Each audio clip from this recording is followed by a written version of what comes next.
ఈ మహనీయుల చరిత్ర కానీ వాళ్ళు చేసిన త్యాగం అని తెలియకనే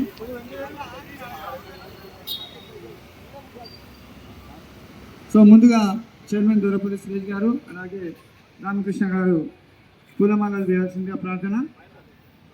తర్వాత మిత్రులందరూ వచ్చి నివాళులు అర్పించాల్సిందిగా ప్రార్థన.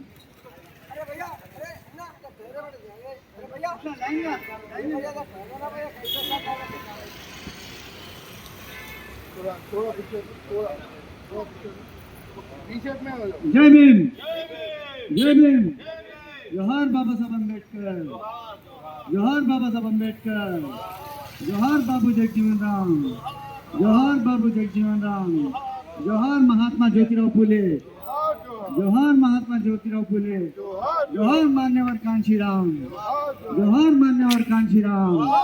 वदिलाली भारत రాజ్యాంగం, వదిలాలి భారత రాజ్యాంగం.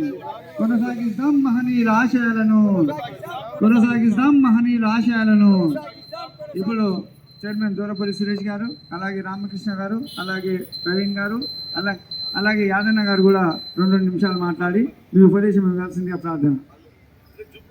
ఈరోజు వారంలో 64వ వారం.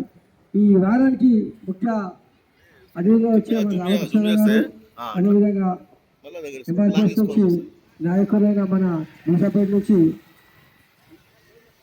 యాదవ్ గారు, ప్రవీణ్ కుమార్ గారు, మన యూఎస్పీ నుంచి, అదేవిధంగా ఈ కార్యక్రమానికి ఇంతమంది మన మానవ అడ్డలో ఉన్న కార్మికులందరూ వచ్చినందుకు వారికి ధన్యవాదాలు. వీటితో పాటు ఇంకా మనకు రావాల్సిన చాలామంది రాలేదు. అదేవిధంగా మన మమత మనకు ఎల్లప్పుడూ సహకరించి మన విగ్రహాలకు పూలు అందిస్తుంటుంది, ముందుకుంటుంటుంది. ఆమె కూడా ధన్యవాదాలు. ఈరోజు ఈ కార్యక్రమాన్ని ఇంత ఘనంగా జరపడానికి అందరికీ జై భీమ్, జై భీమ్, జై బాబాసాహెబ్ అంబేద్కర్, జై బాబు జగజీవన్ రామ్, జై కాశీరామ్. 2 నిమిషాలు మన ముగింపు ప్రవీణ్ గారు 2 నిమిషాలకి.